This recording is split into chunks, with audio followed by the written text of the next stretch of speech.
The North London derby, in my opinion, is the biggest derby in the Premier League.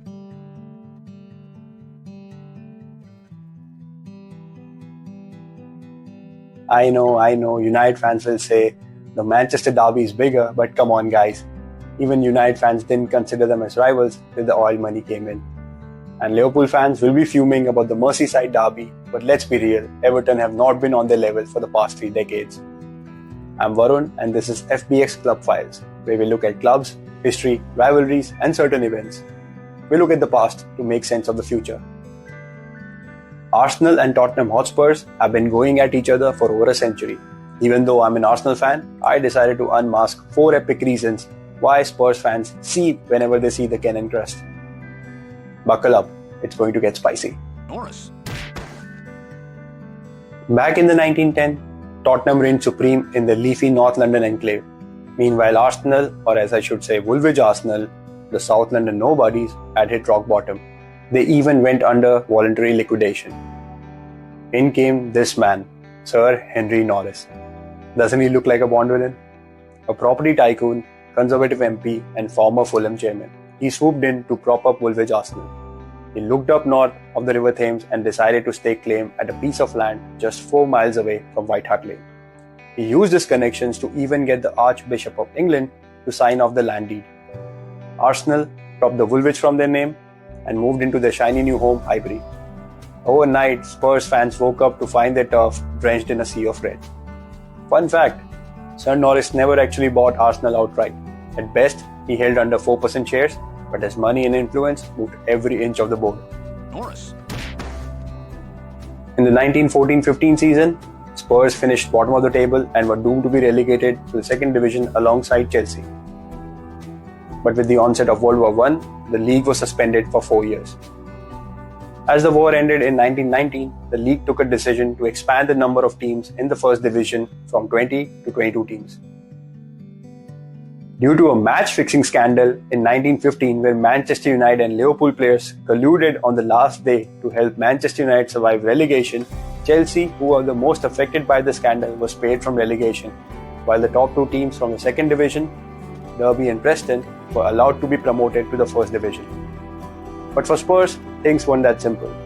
The league would take a vote to decide which team takes the final spot in the top division. Enter Arsenal's evil genius chairman, Sir Norris.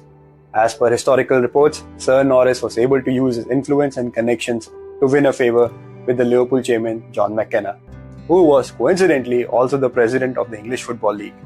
McKenna made a heartfelt speech and recommended Arsenal to be promoted. The problem with this decision was that Arsenal came 6th in the second division in 1915, but Norris used all his underhanded tactics and connections to win 18 votes in favour of Arsenal against Spurs 8. Spurs got relegated, and while Arsenal have never been relegated since their shady promotion. Well, if moving into a territory wasn't enough, Arsenal had just sent Spurs to sleep with the fishes. Over the years, the rivalry continued and Arsenal definitely found more success as their stature grew with a number of trophies in their cabinet compared to their neighbours. Norris. In North London, Judas isn't just biblical, it's a topic to start a riot. In 2001, one of Spurs' best players and captain, Sol Campbell, decided to take his white jersey and he painted it red as he drove 6.5 kilometers to Wenger's arms on a free transfer. Spurs fans burned effigies and termed him Judas. The nails were hammered in more as Sol Campbell won the league and the FA Cup with Arsenal and cemented himself as one of the greatest defenders in Premier League history. Norris. In 2004, Arsenal's Invincibles marched towards history. On game week 34, they needed a draw at White Hart Lane to clinch the Premier League title.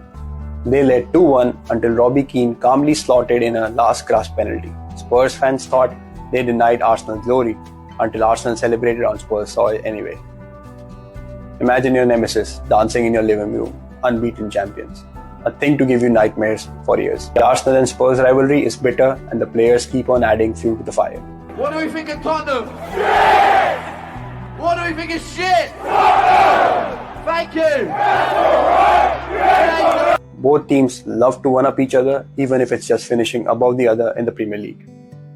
Each historical low blow by Arsenal gives Spurs every reason to despise them. And Spurs have definitely taken some sweet revenge on Arsenal last season by winning the Europa League.